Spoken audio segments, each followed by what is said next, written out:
hour and a half na siyang ni-slow cook ko. So, we'll see.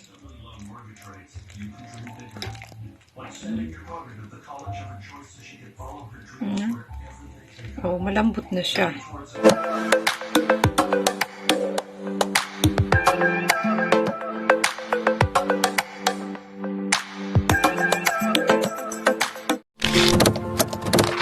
Today, our menu is pork at beef caldereta. May bawang tayo, caldereta mix, ito yung beef, ito yung carrots, ito yung potato, ito yung ating liver spread, ito yung ating onions, ito yung ating laurel, bay leaves, ito yung ating paminta, pepper, ito yung ating margarine. So, maglagay tayo margarine.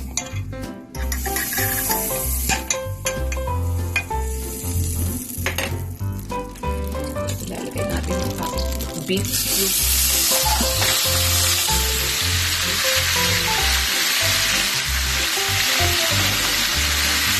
Tignan na natin yung beef. Para matulog yung ating bawang. Mamaya.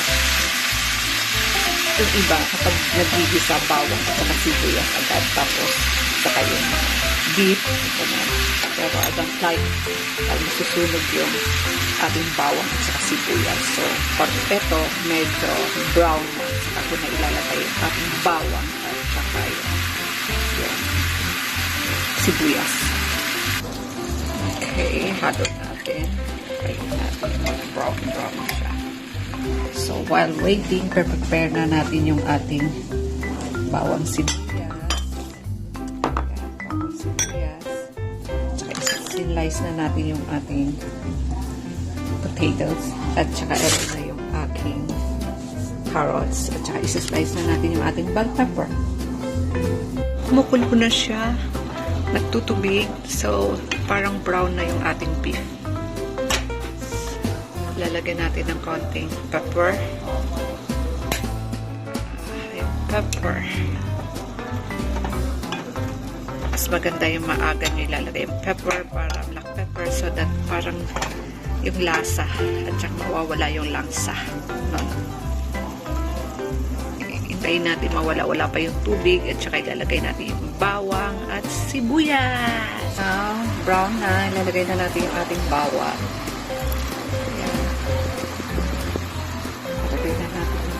Bawang. Yung bawang. Tapos ilalagay na natin yung ating sibuyas. Onions.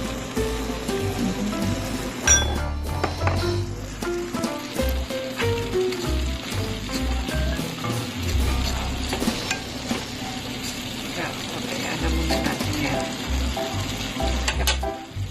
Hintayin natin ng mga 5 minutes. Ayan na siya. Tapos, ilalagay na natin yung ating kalderetang baka. Okay. Na-brown na siya. Ilalagay na natin yung ating bay leaves, yung laurel. Nakaunti lang sa akin. Ilalagay ko kasi mga 3 piraso, 2 piraso. Akin medyo maliit lang siya kasi ayaw ng aking kasama na maraming bay leaves. And then, ito na yung ating kaldereta mix. Lalagay na natin.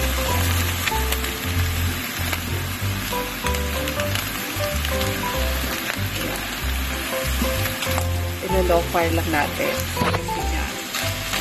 Kasi hindi ginamitan ng pressure cooker. So, balik ito. Lahanin lang natin. Ayan, apoy. Ayan yung kaldereta mix natin. Kaya natin lumambot. Pero bago lahat, yung ating broth, beef broth. Diba? Lalagay na natin.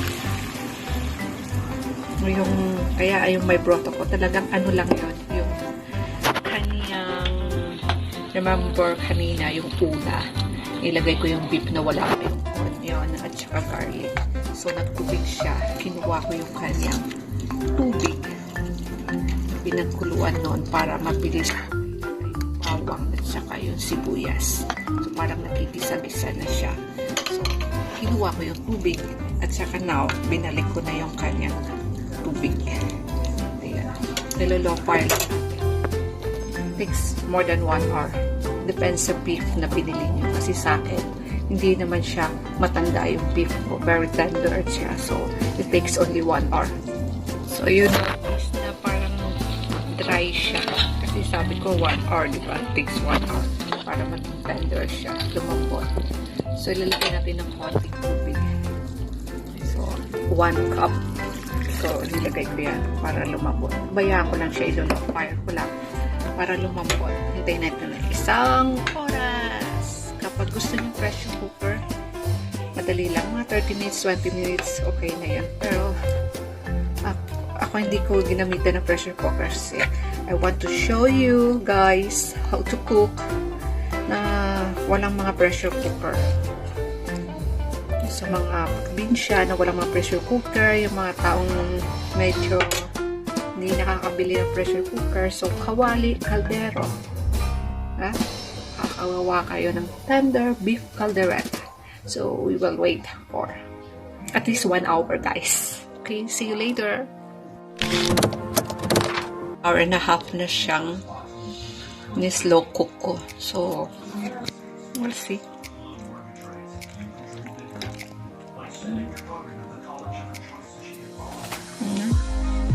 Oh, malambot na siya.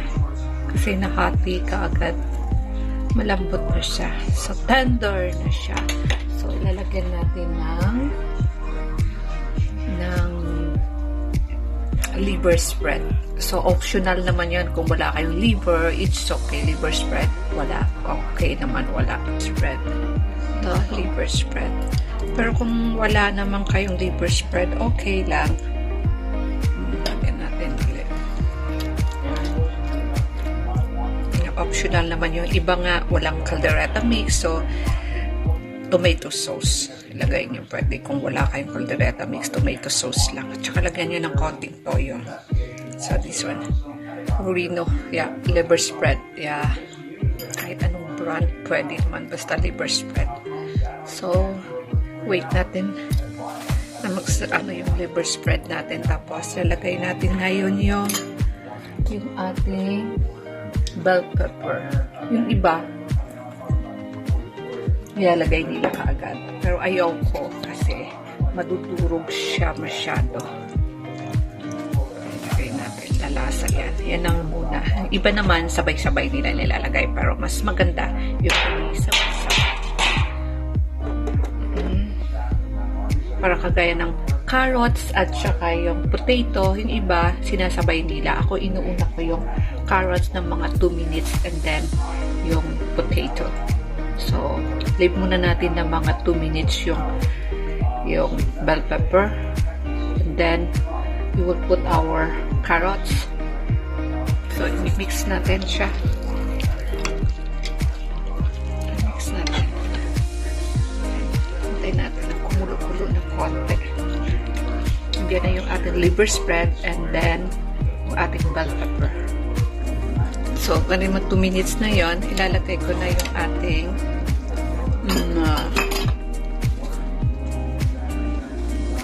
carrots. Napansin nyo yung carrots ko, iba-ibang kulay. Dami kong carrots, no? Kasi gusto ko marami siyang gulay. Iba-iba yung color niya. May white, may orange. Yan na yung atin. Nauna ko yung aking carrots. Okay. Wait natin siya. Kanina nilagay na natin yung ating carrots. So now, kasi kumukulo na siya. Nalagay na natin yung potato natin. Okay. Yan na yung potato.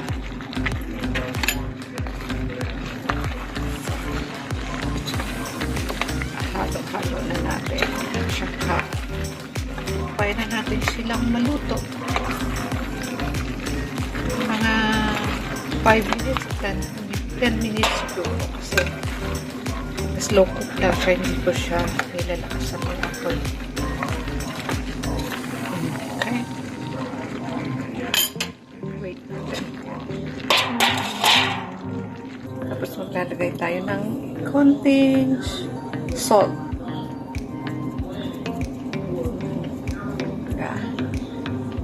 Okay na lang natin. Pulo na siya. Maglalagay tayo ng chili flakes na maanghang-hanghang. Okay lang. Lalagay natin siya. Flakes natin. Para maanghang. Kaldereta mix is maanghang, right? Ngayon, kumukulo na siya. Almost done. Yan, yung ating kaldereta.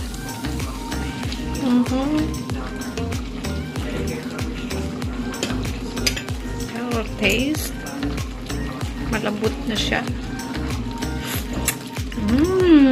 Sarap! Kasi wala akong olives, so ilalagay ko is green peas. Yan. Green peas. This is my kaldereta. It's cooked. It's done. Now we need to taste our kaldereta.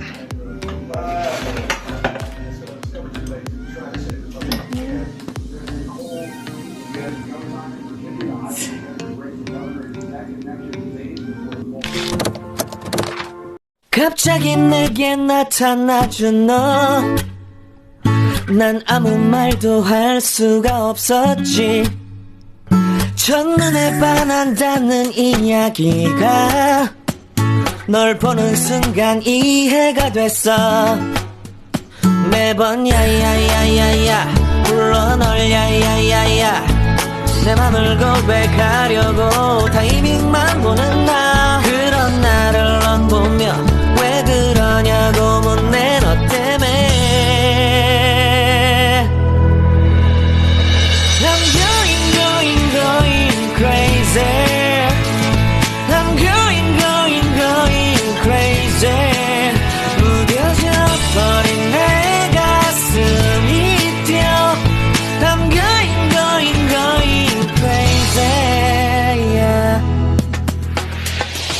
시간은 계속 흘러만 가고 기다리다 지쳐 그만 널 놓칠까봐. 하지만 성급한 나의 고백을 넌 거절할까 두려워서 매번 야야야야야 불러 널 야야야야. 네가 제일 좋아하는 게 뭐냐고 물어본 나. 그런 나